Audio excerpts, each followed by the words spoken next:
Ta-da! Hi, everyone. My name is Tina, and I'm here with my co-host, Nosipo. And we have a special guest today in the Municipal Bill podcast. And our guest is Charity. Charity is coming from the city of Joburg. Yeah.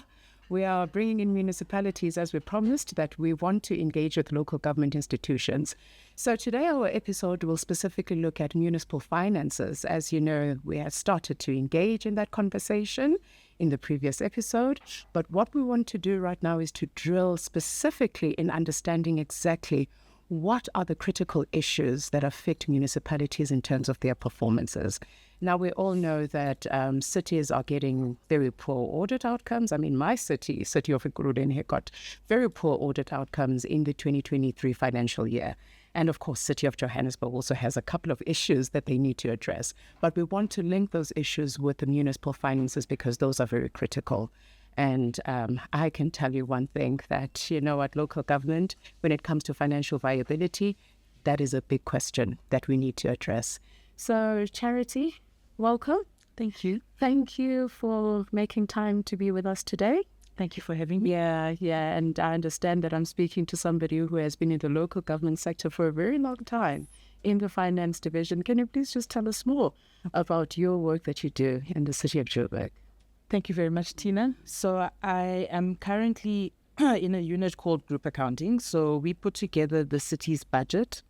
Currently, the city's budget is over 80 billion.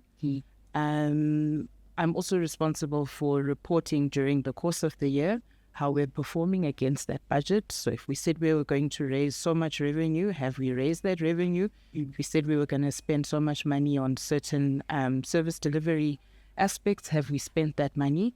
I'm also responsible for then putting together the financial statements at the end of the year, which then tell the residents and anyone interested how we've performed against the budget and just how financially viable we are in terms of our financial statements. So I've been in this role since about 2012. Before that, I did various things within group finance. I've developed financial strategies. I've worked on preparing the business plans. So I'm an all-rounder in group finance. Wow, exceptionally well, I must say. God, so are you a person that signs off on my municipal bill? Not exactly, but I am part of the team of people that decide whether the proposed tariffs make sense and how they fit into the whole picture of putting the budget together and ultimately what you then end up being charged. How do you come up to that decision? Because it's always interesting. What I know about the tariffs is that every year they increase, they devalue. Because every year you even determine the percentage as well of increase. Yeah. So we pass through the costs, basically. So a lot of what you are paying is a pass-through cost from us because we've also paid that to ESKOM or to Rand Water. So when we begin our budgeting cycle, typically we will engage people like ESKOM and Rand Water and get a sense of what are they expecting to increase their tariffs by in the next year. We then also look at other factors internally. How much do we think people will consume of those services? And therefore, how much will we overall collect when we add the number of units plus what is being paid for it? And therefore, what makes a reasonable tariff, taking into account that that money must also help us to keep investing in the infrastructure, to maintain it, to put out new infrastructure, replace older infrastructure. So all of those costs are taken into account in determining what we're then going to propose as the tariff for the next year. So, okay, let me get this. So ESKOM says you want to increase by X percent, 10%. And then when you say pass through, what does it mean? It goes to the customer. Yes. And then you add your little bit. Sprinklers. Just a little bit for us to be able to maintain the infrastructure as well. And then that makes it into my bill. Yes. Is there a way for you as a municipality to negotiate with ESKOM Or is it a collective negotiation to say, this is too steep even for us and our customers? So what I do know is that when ESKOM is applying for their tariff, they engage with NERSA. NERSA then also invites people like ourselves, the municipalities, and I think the general public, to make representations whether they think it's a fair increase or not. So we have gone to those forums and put our case forward where we think it's unreasonable, because at the end of the day, we are the ones who are face-to-face with the clients. But we have to pass through that cost if that is what NERSA then agrees is the tariff they're giving to ESKOM. I have, Tina, attended the NERSA meeting, but my question here is, for water, is it the same process? Is there a similar body that regulates for water so that we can also express? Not that I'm aware of. I think it comes directly via RAND Present. Okay. And there are cases where we've also engaged RAND Water, I think 2 years ago, where we felt that the tariff they were proposing was a bit steep. And as a municipality, we can engage them as well. Yeah. And then in terms of electricity, I know this is a big problem with municipalities, because obviously you need to make a connection via your trading services, electricity, water, sanitation, waste collection, etc. But when I look at the reports, when it comes to the collection rate, because Treasury always gives a threshold of 95%. And for example, in my city, Nakuruleni, what we have seen over the years, particularly from 2016, is that they've struggled to reach that 95%. Actually, they were operating around 75%. And specifically comes from electricity. So what is the state of City of Johannesburg? Because I understand that you also have quite a huge debt. Some of that debt is coming from Soweto and other parts. What is the state in City of Johannesburg when it comes to electricity collection? So I think we're also struggling insofar as I think the struggle is actually more on people connecting illegally. If you look at our collection rate, our electricity collection rate is the highest of all the services. The one that we are struggling with, where it was in the region of the 70s, was actually for water collectors. Because typically when you're wanting to collect for electricity, you can go and switch off. And that should then encourage the customer to come in and talk to us, make an arrangement, and then they can pay off maybe over 12 months or whatever is affordable for them. So electricity, the collections are generally higher. But what we are struggling with is people tapping into the network illegally or bypassing the meters or tampering with the meters, such that what we are buying from ESKOM is not translating into what we are able to realize as revenue that we can generate. So it's like financial leakages in the system. Yes. And what that does is that it takes away from the money that then becomes available for us to plow back into those same communities to make sure that when their substations burst or and whatever, we're able, to readily have money to respond to those outages. What we are struggling with on the water side as well is, if you look at our debtors book, I think our debtors book is upwards of 54 billion. That's a lot. It's a big amount. And the bulk of that is actually residential customers that are not paying for water. So I think more than half of that 50-odd billion is water debtors, and primarily residential. Typically would like to connect, where we disconnect water, it'll then assist us to get collections on the water side. So where we disconnect electricity. But now the challenge is pockets of Johannesburg are not actually supplied by city power for electricity. So if we need to do credit control in areas like Soweto, we're not able to use switching off the electricity in order to get the water, because they're an ESKOM supply area. So it becomes very difficult. And so it's a problem, because this is government. It's all government. Can't you just go and speak to those ESKOM supplied areas and sort it out?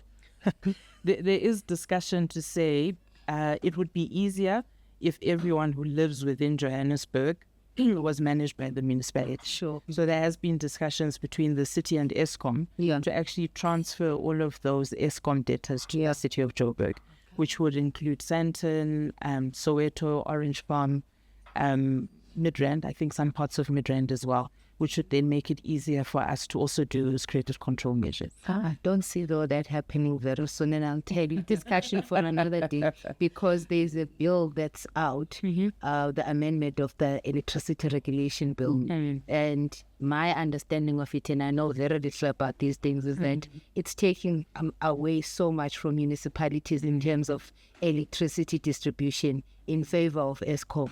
And I'd love for us to chat about this and maybe talk about in future what's the position of the city and other municipalities. Absolutely. And then Charity, one other aspect that I would like us to touch on is the issue related to water. Today, when I was driving to work on SAFM, a lot of people were calling, complaining. We haven't had water for so long. We're not getting any support from the municipality in terms of bringing us, water supply, water tankers.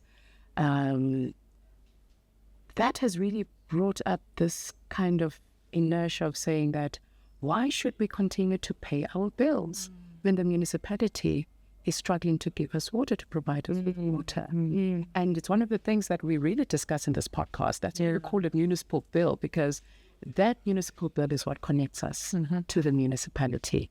And if I do not get services, the question is, why do I have to continue paying for these services?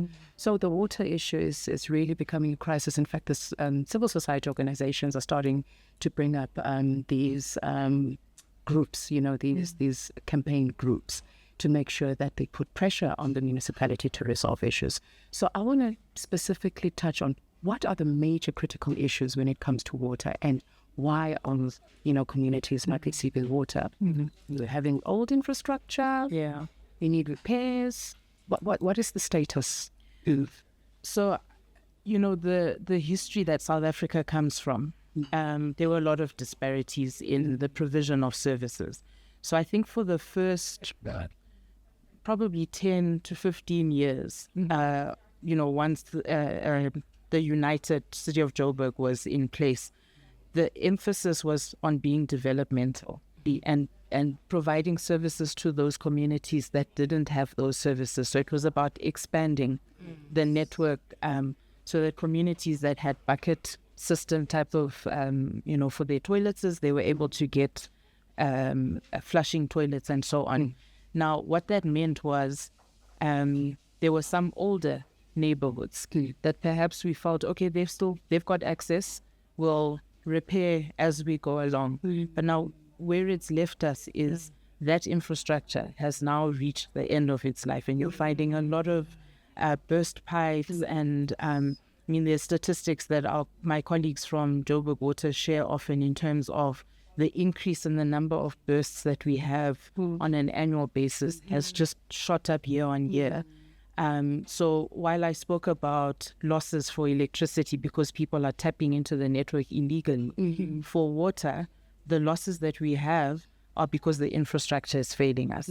Now, what that requires from us is that if we were to respond adequately to that, we would need to put almost 5 billion a year just for the water infrastructure to deal with the historical backlog.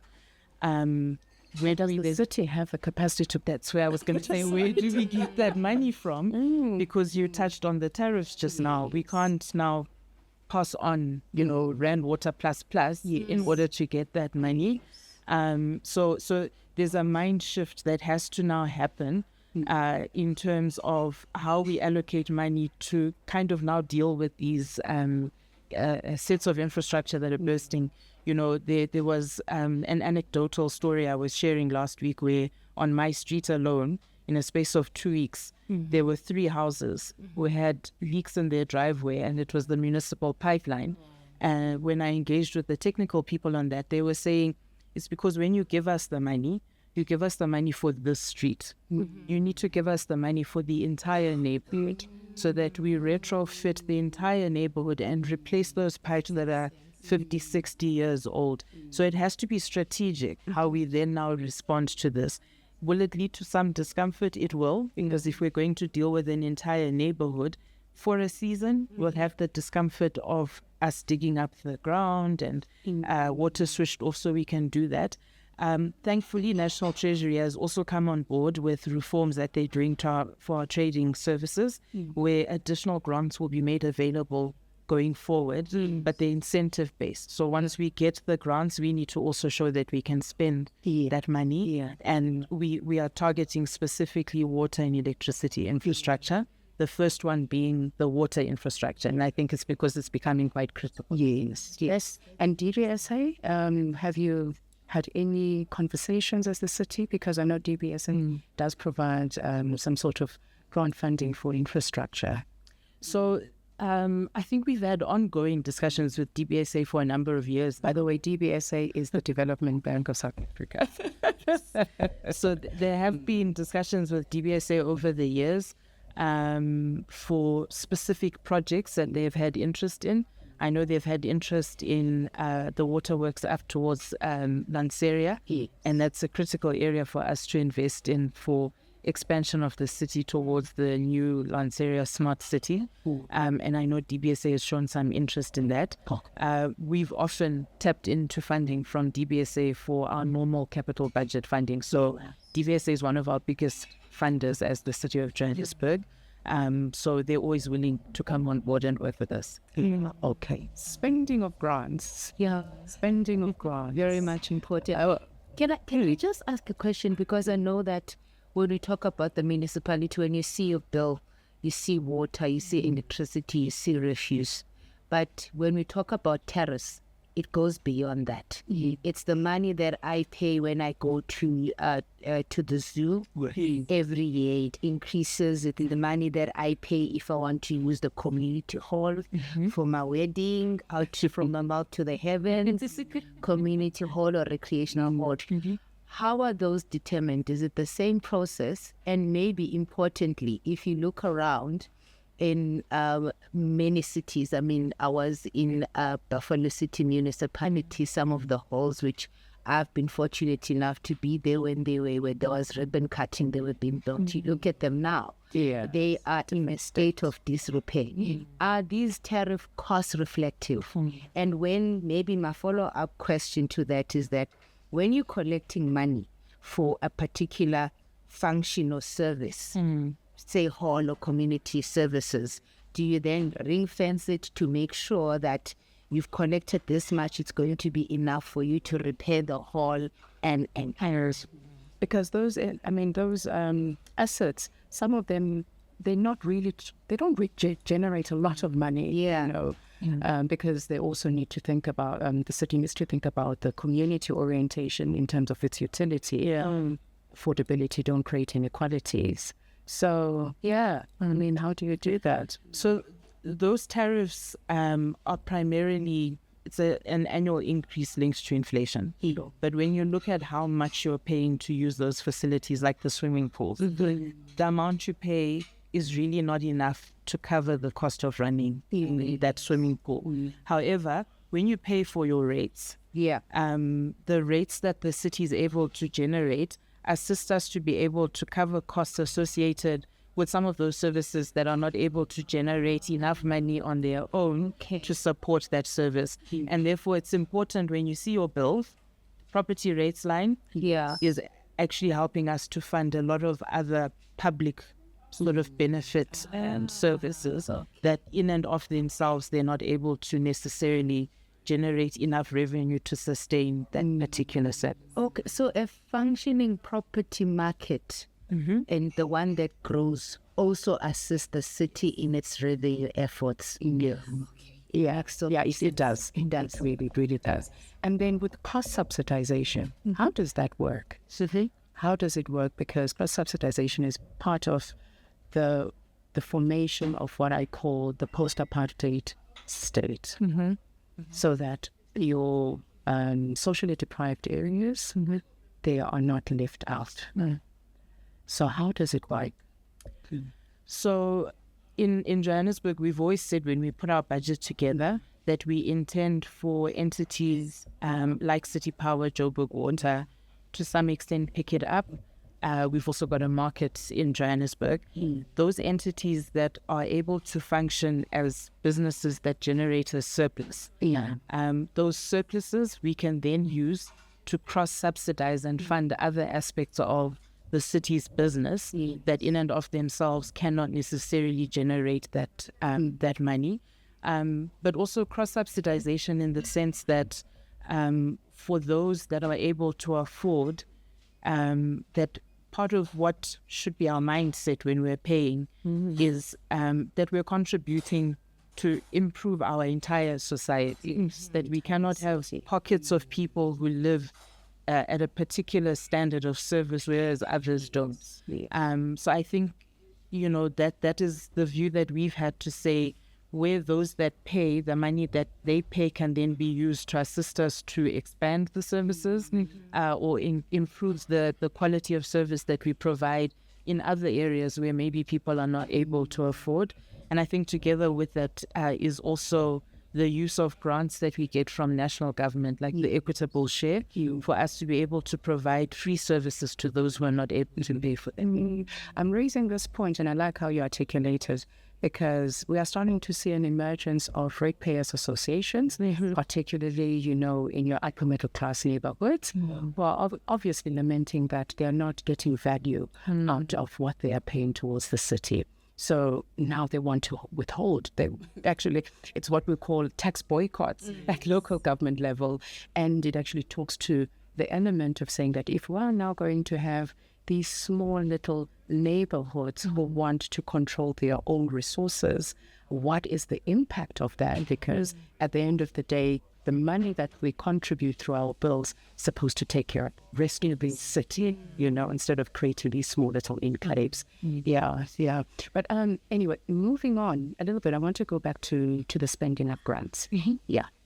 Municipalities are showing very profitable performance in spending of grants. In fact, the National Treasury this year said they wanted to take away 600 million away from the cities in Gauteng because grants were not being spent. Can you tell us a little bit more about why is it that a city will expect to have the capacity, plan for procurement, to actually execute? You've got enough human resource capabilities. Why aren't you able to spend grants if that would be a place in any city? Tell you why I love the question, Tina, because when it's sitting in the IDP, and I make this reference to my parents because I made sure that I introduced them to the IDP when I could understand what that is. And I said, if it's not in the IDP, it will not be done. And my parents are pensioners, and some of your documents, they are written very small. So with their classes, every year, they look at their ward, because you categorize it. They are in eThekwini, by the way. They're trying to find projects in their ward. And because their daughter said, if it's in the IDP, it will be done. It will be done. And year on year, some of those projects that are in the IDP, they're not doing. And now I don't have an answer to them to say, yeah, it's in the IDP, but it can't be done. Help me understand. I also want to understand. I think sometimes there are challenges once the project now gets to a point of let's implement, where maybe communities feel that they were not consulted enough. So sometimes this thing we do as government is we think on behalf of communities and we decide we're going to put this into the budget, but perhaps we didn't engage the community enough, or when the project is being implemented and we're appointing community liaison officers, the community doesn't agree with who's been appointed. So sometimes there's those delicacies that happen within the community that maybe will slow a project down, and we're not able to spend the money as we intended to. Sometimes as well, we put projects in the budget that maybe have not quite gone through the full cycle of the feasibilities, the environmental assessments, and all of that. And those processes then delay us to actually get to the point of spending the money. What we found in the city of Joburg is that you'll go through the first 3 quarters up to the end of March, and spending is happening, but it's not, that high. Then it ramps up in the 4th quarter because we've spent the first 3 quarters kind of doing the planning processes and, getting ourselves together on the ground. And then you'll typically find this hockey stick effect and the spending happens in the fourth quarter. Yeah. So often when we get those notifications from the national departments to say we intend to cut X amount of money, it's because when they look at the first 2 quarters, we're not looking like we are spending according to where they would have expected us to be by the end of the second quarter. And typically they'll then ask us, put your plan in place, tell us how you intend to recover and the cash flows until you spend the money. And often they then come back and say, okay, we see your plans, everything looks in order, and then they don't take the money away. But if our responses are unconvincing, then the money does get taken away. So from where I sit, from the budget space, we're always encouraging departments to spend early in the year. As you get the tranches of grants, spend as you get the money, because then it takes us out of that uncomfortable space of having to explain whether we'll be able to spend the money. But unfortunately, there are instances, sometimes we do get to the end of the year and that project that Bogogon and Kulu saw in the budget doesn't get implemented. But we do have an opportunity to say perhaps our supply chain processes took long. We can motivate National Treasury to roll over that money for us to use in the next financial year. And hopefully in the next year we can then get the money. And that's why I always say, even if I was the most intelligent person, I would never be a councillor. Because imagine poor councillor now, Bogo and Kulu is knocking on their door and they're saying, you said there would be, where is this project? So I'm picking up from what you're saying, that it's not just about spending the money, but it also the relationship between the operations of the municipality and the governance and accountability that gets affected. Okay, no, that's clear. And then I'm going to touch on if you allow me, Tina, on a very sensitive subject, which is accurate billing. Absolutely. And I know that when I get my bill from Vodacom, and I think I must also let me talk about my biases. Because when I get my bill from Vodacom or from MTN or something, I never really go line by line to check whether that phone call was it really 20 minutes and it wasn't an hour. But when I get my bill from the municipality, I do that. Right? Well, at least there was a time when I did that, up until a point where sometimes the bill would be so inaccurate, I would just pay because I didn't want to be cut off. You're like, okay, just leave it up to God. How is the municipality supposed to ensure that the bill that it gives to the customer is accurate? And when that doesn't happen, what's the problem? Okay. And recourse as well. What recourse can I take? Because I would go and complain in my municipality, especially with the water bill shoots up. I definitely go and complain. So when we bill you, say, for water or electricity, ideally it should be based on what you've consumed, which is measured by the meter that's on your property. A few years ago, I know we went through a process of putting all the water meters outside the premises, because before the meters were inside the premises, and that would now require us to come knocking on your door and hopefully you are home for us to access it. So now the meters are outside the yard, the same with the electricity meters as well, which allows our meter readers to then be able to come, take the reading. We take that reading, put it into the system, apply the applicable tariff, and then we get the amount that we're supposed to bill you.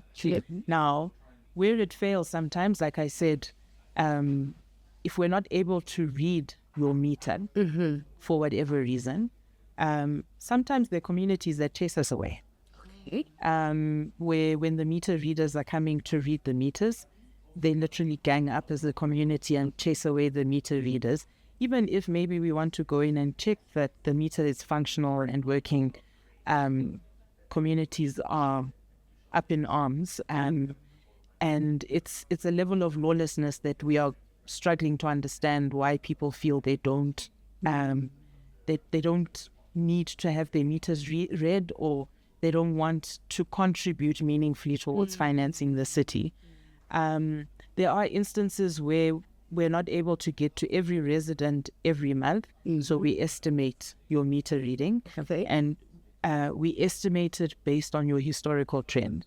So if you've generally consumed 20 kiloliters of water a month, we can apply that 20 kiloliters, and it'll show on your bill that this month is an estimate.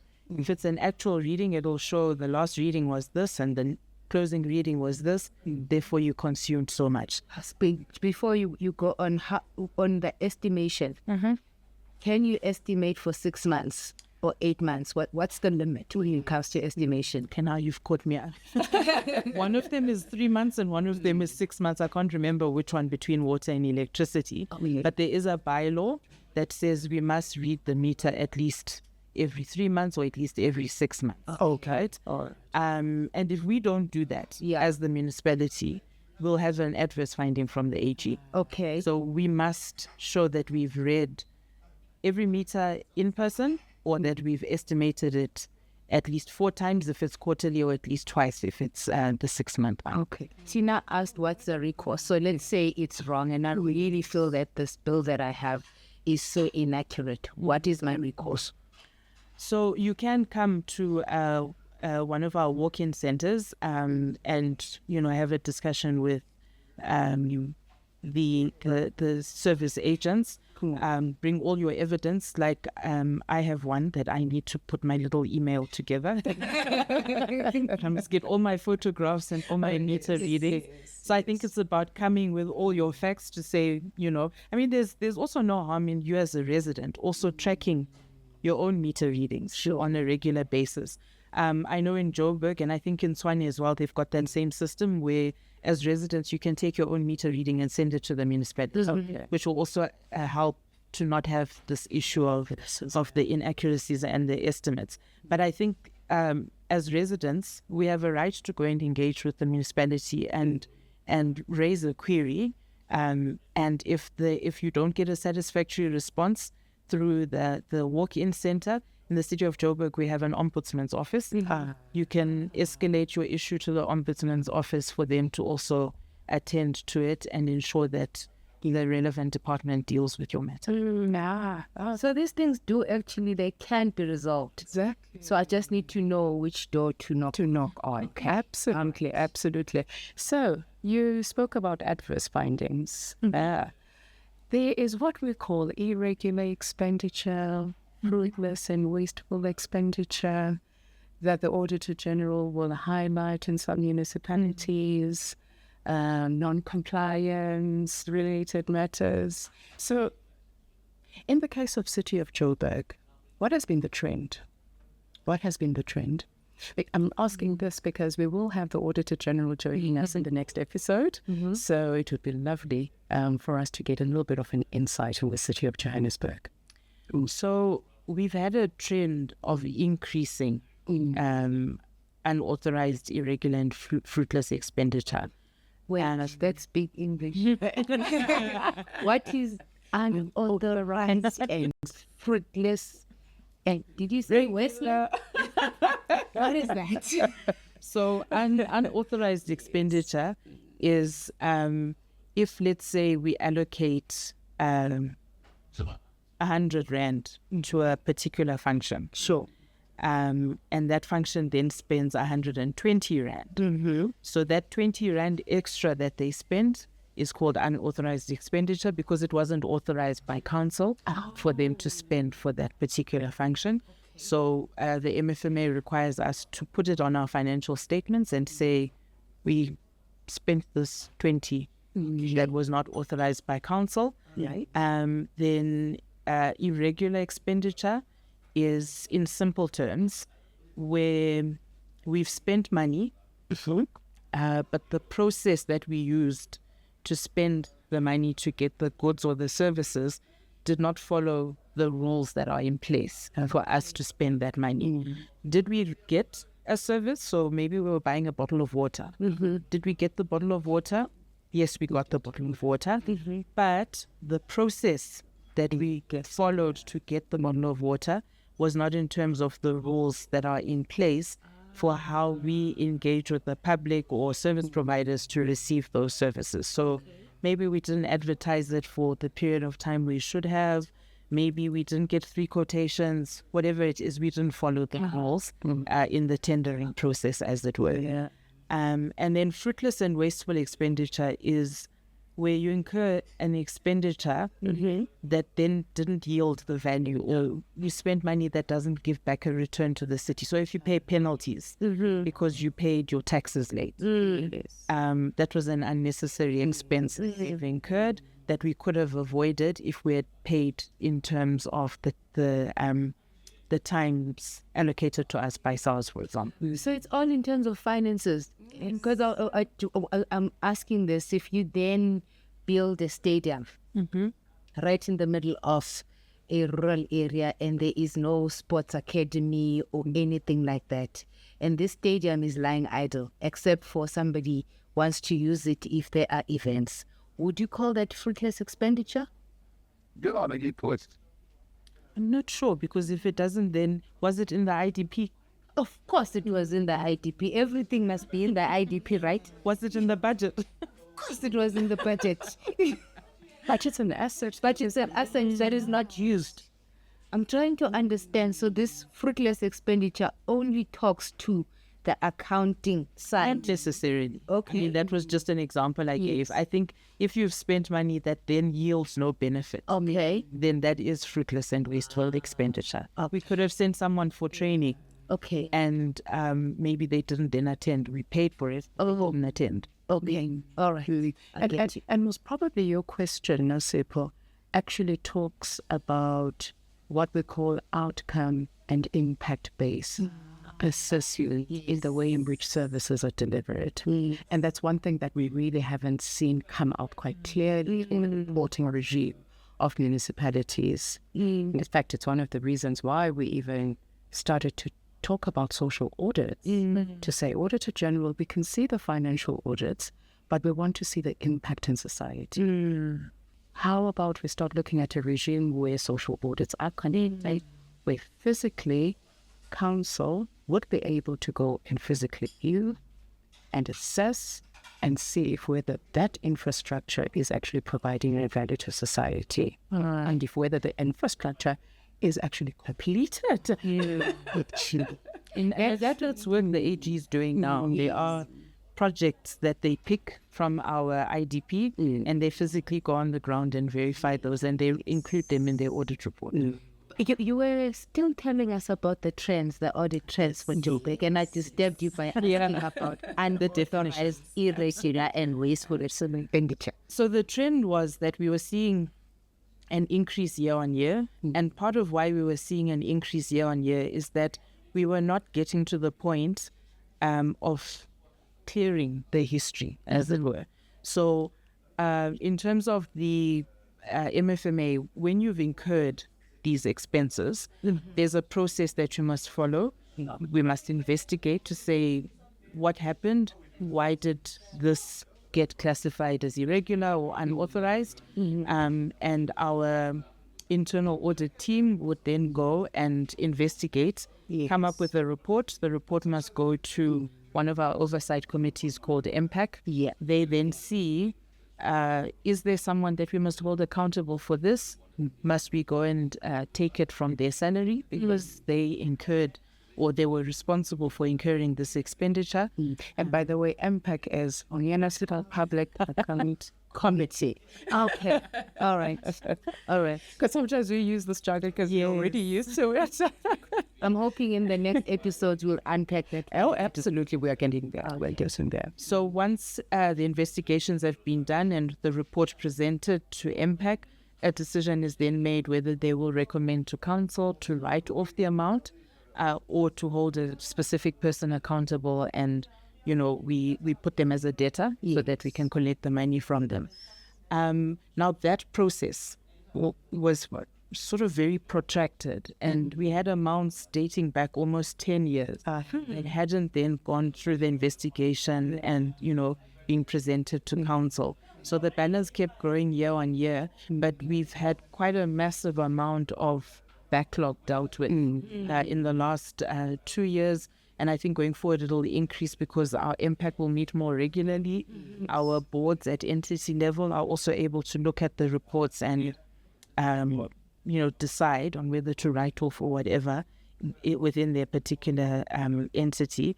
But the challenge is that every year we're still incurring new unauthorized, new irregular, adding to the pile of the history. So the key is to work on dealing with the history and clear the backlog, but to also put controls in place so that we don't incur new irregular expenditure, whether it means we must send our staff for training so that they understand the supply chain regulations and how they procure, so that when we get the bottle of water, we followed all the processes. Controls in place in terms of ensuring that if we've said you have 100 Rand, that the system stops you when you get to 100 Rand and you're not able to spend the additional 20. So it's important to have proper financial reporting and sort of day-to-day transacting systems, but also proper oversight, so that as we are reporting during the year, any of these things that are apparent as we go through the year, we're able to redirect or change course when we see these matters coming through. You were saying that the process allows for people to be held accountable for some of these things. Has it ever happened? How much of that money, let's say we say Tina, due to it was her process, she's costed now the municipality 12 million rand. Do we have instances where that money is collected by the municipality now that it's head as an employee of the municipality? Yeah, even though it might not come out as material irregularities. Yeah, I think there are, but I think they're few and far between. The reports I've seen, the vast majority of them actually recommend for council to write off. Okay, I've seen the amount or to condone. Yeah. Oh yeah. I've seen that from a city of Ekurhuleni. Quite a lot of recommendations for writing off in the reports of unpack, and some of them would even be referred to the internal audit as well for investigation. Yes. And that would be the next question in terms of how does the internal audit relate to the Municipal Public Accounts Committee. But do you continue? So I think there can be a lot more done to kind of hold individuals accountable, because I think when you look at how much the amounts grow year by year, and I think even comments the Auditor General raises, our advisory committees like the Group Audit Committee, they're often raising issues of consequence management. Because I think when the investigation concludes with a recommendation that says council can condone, sometimes that accountability doesn't fall at the level of an individual. In the in order to instill that there are consequences to not following the processes. And I think that is a shortcoming perhaps in terms of us not always seeing the thread going through to say it was investigated and we're holding Tina accountable and this is what we're going to do. I suppose that's why I shared with you that I worked in a municipality at some point, and I would have people that said if there was a job vacancy available and in the team, and you'd encourage people to apply, and the first thing that they'd ask you was that, will I have to deal with supply chain issues? When you say yes, they're like, no thank you, I don't want to. And it has created this sense that if your job is going to require you to procure anything, you are almost ending your career, because there are so many landmines in the supply chain space. It's a space that's feared. It's a space that everyone thinks, I'll never crack it. And I think something needs to turn. Something needs to make everyone feel comfortable that the supply chain rules, one, they are not that complicated. Number two, they are for the protection of the public finance as well as the institution itself. The individual. And the individual, if you follow the rules.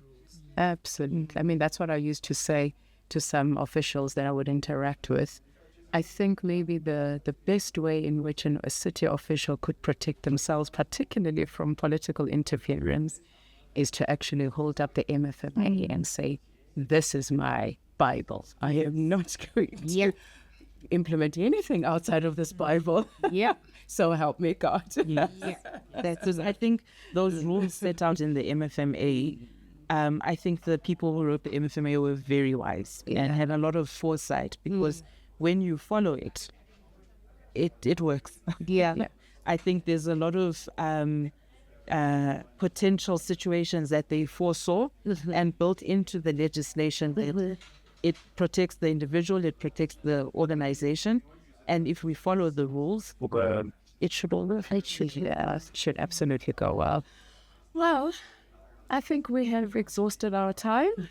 I mean, we can talk about municipal finances the whole day. I always say to people, local government is a very vast, huge field of knowledge, and you can just only bite it a day at a time, a step at a time. But thank you so much for joining us. And really, I speak from a perspective of great knowledge. I can see that you are one of those financial gurus who've been in an institution. But to our audience, thank you very much for joining the Municipal Bill today. And please don't forget to subscribe to this channel. And we'd like to thank our sponsors, EPF, Empire Partner Foundation, who has made it very possible for us to host our guests. So we will see you next time. Thank you.